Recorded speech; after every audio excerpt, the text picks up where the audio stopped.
Fest 5.0, proliferating everyday with solution. Regime of categorization that skewed the nations of the world into three different models. Nations were distinctively categorized as first, second and third world countries. While these categorizations bestowed certain social and economic prestige to different nations, some countries, especially the European countries, earned their status through the age-long practice of colonialism. In antiquity, colonialism was practiced by empires such as ancient Greece, ancient Rome, ancient Egypt, and Phoenicia. These civilizations all extended their borders into surrounding and non-contiguous areas from about 1550 BC onward, and established colonies that drew on the physical and population resources of the people they conquered in order to increase their own power and status. Colonialism is essentially a political phenomenon, whereby the sovereignty of a state and a people are totally alienated for the benefit of a foreign power. The political essence of colonialism is the direct and overall subordination of one country to another on the basis of state power being in the hands of the dominating foreign power. By the early 19th century, a vast majority of the world's nations had been colonized by European powers. The empire-building and resource-driven exploitation of states and their populations continue to influence the world today, from language, religion, and cultural beliefs to legal and economic systems. In certain countries, colonial practices included slavery, genocide, and the creation of political and ethnic divisions that remain to this day. Others have argued that Western colonization in some instances benefited colonized populations with the rule of law and also infrastructure. Most Europeans thought colonization was essentially a noble undertaking. After all, they said, Europeans had strong economies, well-organized governments, and powerful armies and navies. Meanwhile, African nations were troubled by economic weakness and political divisions. The introduction of alcoholic beverages, guns, and gunpowder served to achieve these aims. Europeans set the rules to benefit themselves, and there is no doubt that their gains were at the expense of the African populations. Thus, to quote Walter Rodney, Africa helped to develop Western Europe in the same proportion as Western Europe helped to underdeveloped Africa. In other words, while the seeds of underdevelopment were being sown in the continent, the European countries were laying the industrial foundations of their own economic prosperity, which would lead them to compete in Africa to secure sources of raw materials and markets for their products.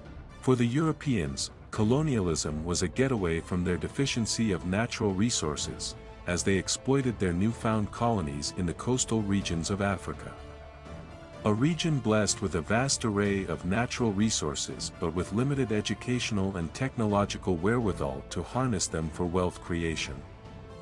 Within a short time of exploiting this region, European countries became economic stalwarts and earned the status of financial superpower that is synonymous with the first world nations today. Europe has no natural resources.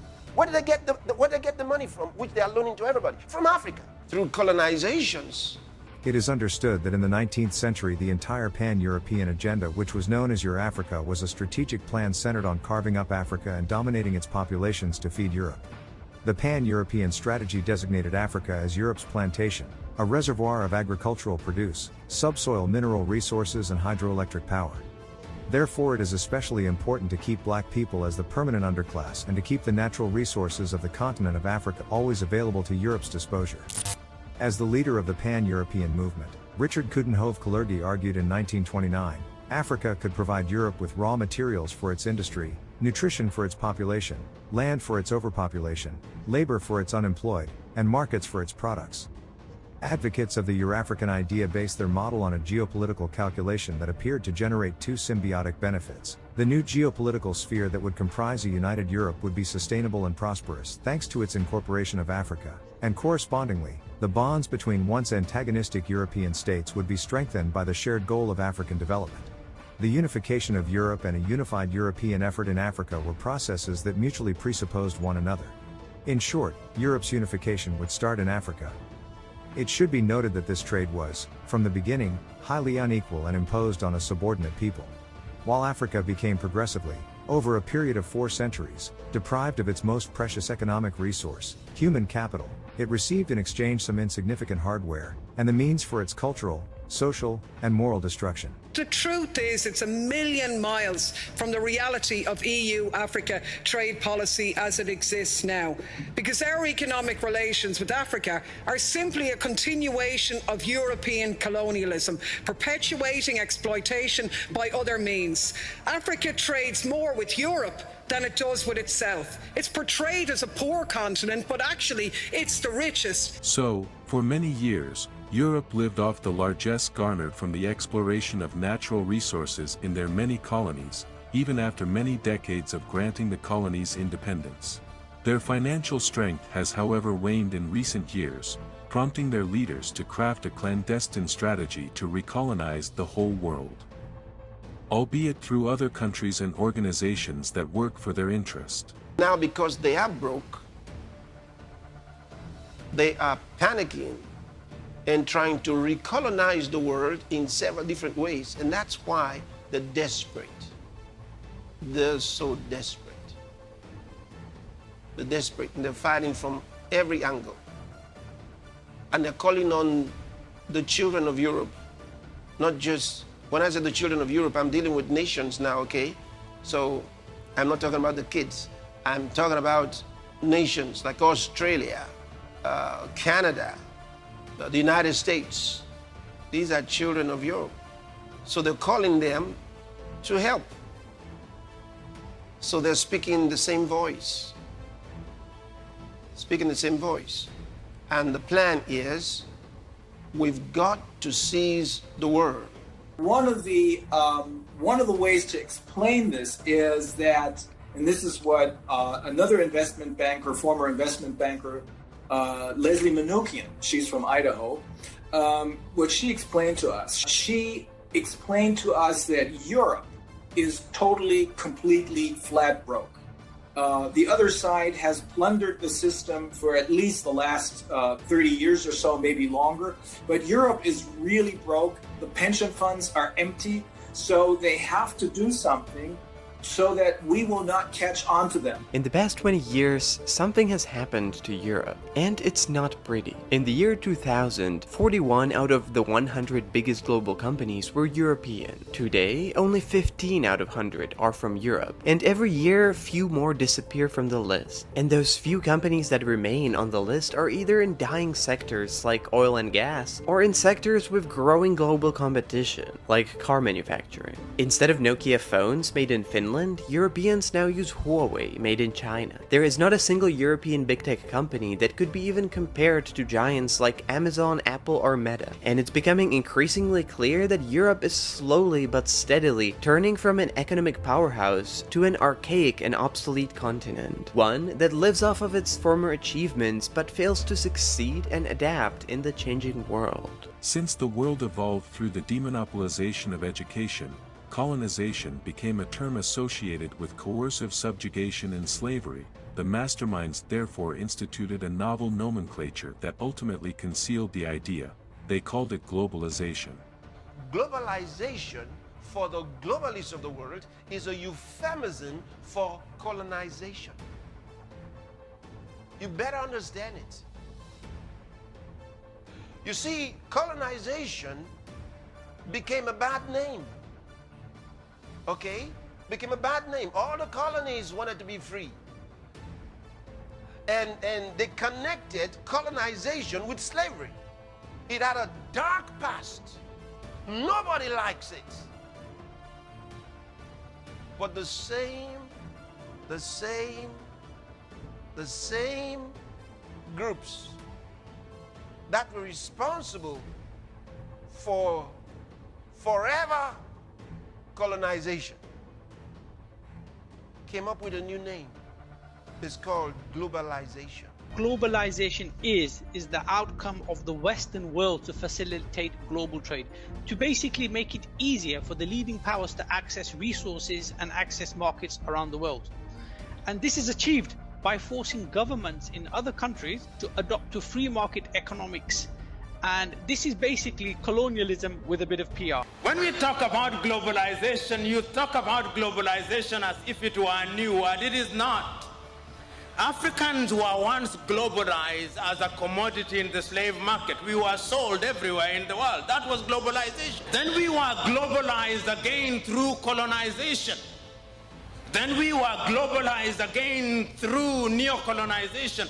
Now we are being globalized in the context of opening our markets. It is Mwalimu Julius Kambarage Nyerere who in one of his many enlightened moments said, when I hear the Europeans saying that we should open our markets in the name of globalization and they say that the rules are the same, I laugh, Mwalimu said. You imagine the United States of America with a GDP of anything between 14 trillion and 15 trillion is now entering into a bilateral arrangement with Lesotho, whose GDP is 2 billion, and you say the rules are the same. It is a joke. It is murder. Another means by which they have also unleashed this strategic recolonization agenda is through the influence of self-acclaimed global organizations like the WHO and the United Nations under the cloak of economic safety and climate change. The unrepentant perpetrators want us to believe they're trying to save the planet. But they're not trying to save anything. They're not trying to save anything. It's the plan for the recolonization of the world, which they've always had. And they're looking for several ways to come back, several ways. They're trying through the World Health Organization, the WHO, and then, of course, they try to capture the United Nations and use it for these atrocious activities. The WEF and the UN are going to be meeting together to go over changing a global treaty that is going to take away the sovereignty of every free human being in this world, not just America, in the entire world. And they're doing this in order to fast track Agenda 2030, which, if you don't know, is the New World Order in a different language. They call it globalization, but I've told you, it's just a euphemism for colonization. And this time is not colonization by some country like it was with Great Britain many years ago.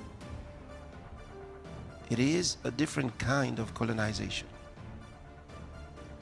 It is a colonization by cults, definite satanic cults with their satanic agenda.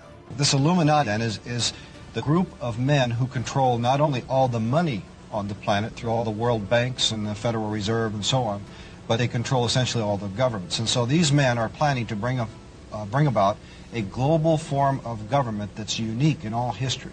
It's a total enslaving system of world communism and fascism, controlled by a hierarchy in Europe that Anthony calls what? The oligarchy. Well, no, I call it the evil-archy. The evil-archy. The oligarchy of evil. So we must also resist the World Economic Forum's doctrine of elitism and hedonistic transhumanism. We must. We must.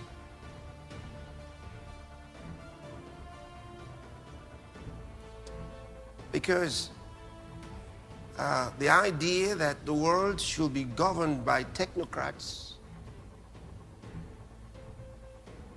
is an elitist idea. And we know what they've done to the world. And that's why I told you that the so-called globalization doctrine is actually colonization. The whole process of globalization, the whole idea of globalization, is that no nation should be allowed to have a complete set economy. No nation should be allowed to be able to grow all of its own food, but it has to import food from somewhere else, and it has to export food to somewhere else. So, and to have a just-in-time system such that not all nations are vulnerable in one form or another to having a particular part of their supply chain cut off. And then that's when you can threaten to sanction a nation. The world is changing. Wealthy and powerful people are working to restructure the global economy and the institutions of power that govern the world, such that we are to expect a future in which multinational organizations assume more power and conduct themselves under the guidance of organizations like the UN, according to the liberal, globalist values of stakeholder capitalism.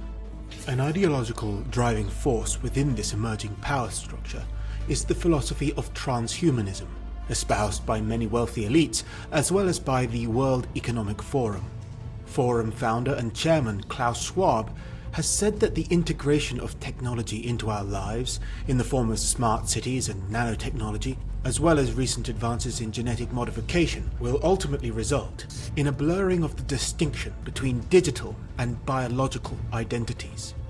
This ideology of transhumanism and the messianical anticipation of the post-human has had a religious dimension and has been promoted by the UN since its inception. The push for this strategic recolonization of the world also came to light as they sought to take advantage of the global crisis aggravated during the days of the COVID pandemic, validating the depopulation agenda that became public knowledge in the wake of the failed vaccine mandate. Aside my own research, let me pick on a very interesting write-up by Paul Anthony Taylor. He says, apparently, the pandemic conveniently provided European politicians with the excuse they needed to introduce the idea. It's all about eugenics. Don't deceive yourself. It's all about the reduction of population around the world. Why? It's simple. Europe is broke. Europe is broke. That's the reason. But this time, they made up their mind. The population is too large. They got to cut it down. It's too big to be controlled. In my lifetime, we have seen global wildlife populations decline by over half. Africa's rapidly growing human population is predicted to more than double by 2050, a staggering increase of 3.5 million people per month. There is no question that this increase puts wildlife and habitats under enormous pressure. We're going to have to work much harder and think much deeper if we are to ensure that human beings and the other species of animal with which we share this planet can continue to coexist.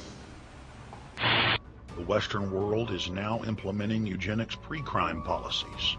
Fetuses are now being pre-screened according to family histories of crime. From Portland, Oregon to London, England, Child Protective Services are enrolling newborn children into criminal databases at birth and forcing them to attend probation hearings at age 2. The overlords of scientific dictatorship are ruthlessly prosecuting a war on our most defenseless. In December of 1974, the U.S. government made Third World population reduction a central national security issue. The operation plan, titled National Security Study Memorandum 200, was simply a regurgitation of the British Commission on Population, created by King George VI of England in 1944, which openly stated that populous Third World nations posed a threat to the international elite's monopoly of global power. The Kissinger-authored U.S. plan targeted 13 key countries where massive population reduction was called for. Kissinger recommended that IMF and World Bank loans be given on condition that nations initiate aggressive population control programs, such as sterilization. Kissinger also recommended that food be used as a weapon, and that instigating wars was also a helpful tool in reducing population. In 1972, the Nixon White House also implemented a eugenics policy which was directed by George Herbert Walker Bush, then United States Ambassador to the United Nations. Bush advised China on the formulation of their one-child policy and directed the federal government to forcibly sterilize more than 40% of Native American women on reservations. The Bilderberg-dominated Club of Rome advocated environmentalism as the best front to implement population reduction.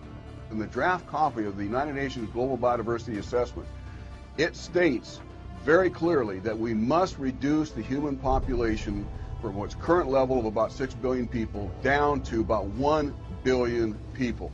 So what do you think is a viable figure that Gaia, that the planet can sustain? I would guess, living the way we do, not more than 1 billion, probably less.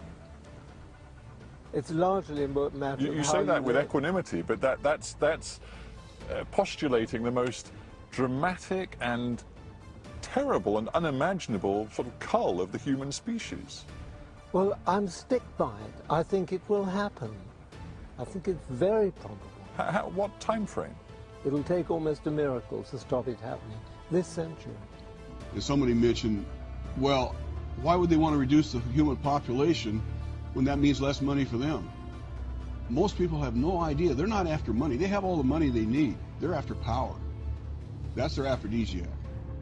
You know, I feel sorry for these people and what they're doing. What they're trying to do is sustain themselves without God. Europe kicked God out. They used to believe. I mean, Paul preached throughout Europe. They got the message. They became the custodians of the message of Christ. And they sent the message to the rest of the world. In the process of time, they turned against the gospel. And they say to themselves, we have always been masters of the world, and we must continue to be masters. Well, the game is over for the time being. Our job is to issue an injunction restraining them from carrying these activities out until we are done. They can do it when we get out of here. In this whole wide world, those of us Christians who are born again, filled with the Holy Ghost, we are the only ones that can stop them. According to the Bible, we're the only ones, and we better do it. Otherwise, they're going to have a phase 1 and a phase 2. That means they'll do a phase 1 on the whole world. If we don't do something about it, they'll do a phase 1 on us. And we better not let it. For the mystery of iniquity doth already work, only he who now letteth will let, until he be taken out of the way. 2 Thessalonians 2 verse 7. Join us tomorrow for another educative documentary. God bless you.